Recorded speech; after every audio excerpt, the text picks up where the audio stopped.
Let's talk about your brain. Right now, as you're listening, there are two pilots up there in the cockpit. One is flying on pure instinct, super fast, totally intuitive, and basically effortless. The other one? Well, that one's cautious, deliberate, and burns a ton of fuel for every single move. In this explainer, we're going to meet both of them and figure out who you should really trust with the controls. So just think about your day so far. Seriously.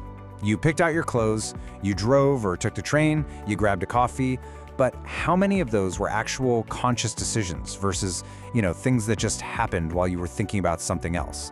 I bet the answer is going to surprise you. To really get what's going on, it helps to imagine your mind as a cockpit with these two pilots. First, you've got the automatic pilot. This is the one handling pretty much everything on autopilot, without you even noticing. And then there's the conscious pilot, the one you have to specifically call on for the really tricky stuff. So let's get to know. Okay, here's our flight plan. First, we'll uncover just how much of our lives are run by these automatic decisions. Then we'll meet the fast and intuitive automatic pilot, followed by the slow, hard-working conscious pilot. After that, we'll get into how to actually create space for real thinking, and we'll wrap it up by figuring out how to choose the right pilot for the right job. All right, let's dive right in and pull back the curtain on the invisible force that's running the show pretty much all the time. We think we're in control, but are we really? So get this. What if I told you that nearly 2/3 of your entire day is run by habit? A study from the University of Surrey found that a whopping 65% of our daily behaviors, everything from brushing our teeth to locking the front door, are triggered automatically. No conscious choice involved at all. And that is our automatic pilot. The Nobel Prize winner Daniel Kahneman actually calls it System 1. Think of it as your brain's default setting. It's the master of efficiency. It's the part of you that can finish the sentence, salt and, or knows that 2 + 2 is 4 without even trying. It just hums along in the background, making snap judgments and keeping your life running. So, let's take a closer look at this mental shortcut machine. What are its strengths and, more importantly, where does it get us into trouble? The automatic pilot is an absolute pro at efficiency. Just think about driving a route you know by heart. You're steering, watching traffic, maybe even singing along to the radio, all without much conscious thought. It does this by taking shortcuts. It builds a quick, coherent story from just a little bit of information. Kahneman has this great phrase for it: what you see is all there is. It's not always 100% accurate, but for most of daily life, it's fast, it's efficient, and it's good enough. And wow, is it working all the time? Neuroscience research has shown that our brains shift between different thoughts and states more than 6,000 times every single day. Most of that is our automatic pilot, just seamlessly jumping from one thing to the next. But what happens when good enough isn't good enough? Well, that's when we have to call in the second pilot, the one that requires some real work. So, meet the conscious pilot, or what Kahneman calls System 2. This is the part of your mind you use when you're trying to solve a tough math problem, learn a new language, or parallel park on a busy street. It's deliberate, it's analytical, and it demands your full attention. This is the voice in your head that you probably think of as you. But here's the catch. Using the conscious pilot is hard work. Our brains are, kind of lazy. They live by the law of least effort. We avoid cognitive strain whenever we possibly can, which is exactly why we'd rather let the automatic pilot handle things, even when it might lead us to make a mistake.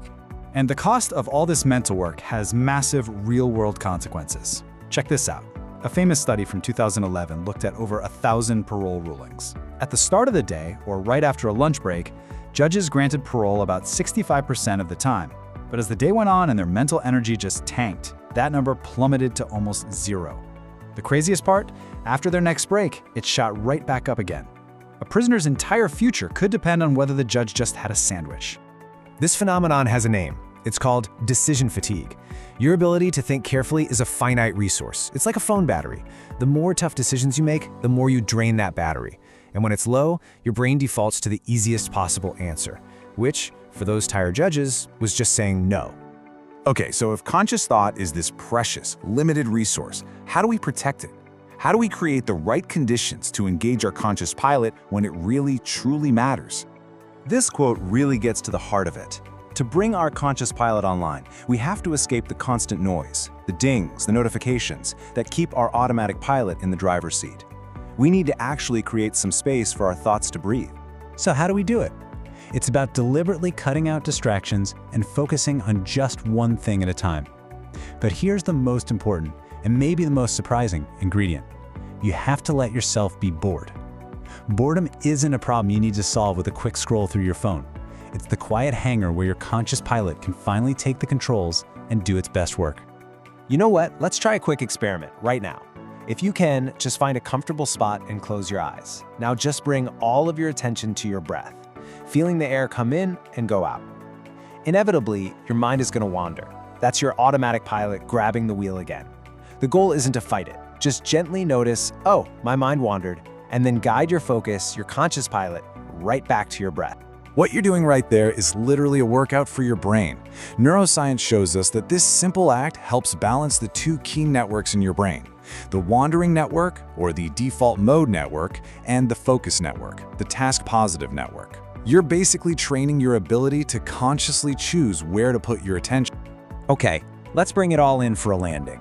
What's the big lesson from understanding these two pilots coexisting in our brains? Here's the most important takeaway. The automatic pilot isn't your enemy. We couldn't function without it. The goal is not to be in a state of deep, effortful thought all day long. You'd be completely exhausted. The real skill is learning to recognize when a situation calls for you to slow down, pause, and deliberately hand the controls over to your conscious pilot. It all comes down to this really fundamental trade-off. Your automatic pilot offers incredible speed, but it's prone to error and bias. Your conscious pilot offers accuracy and logic, but it costs a ton of time and energy. True mastery is knowing which tool to use for which job. And that leaves us with one final question for you.